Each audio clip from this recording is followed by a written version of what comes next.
Ipagpasalamat natin sa Panginoon ang lahat ng mga biyaya na ibinigay niya sa atin.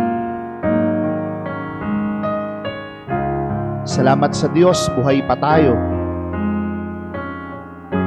Salamat sa Diyos, malusog tayo. Salamat sa Diyos, bagamat may mga pagsubok, nakakaraos, na itataguyod, hindi sumusuko. Lord God, salamat po sa lahat ng mga biyaya na ibinibigay ninyo sa amin.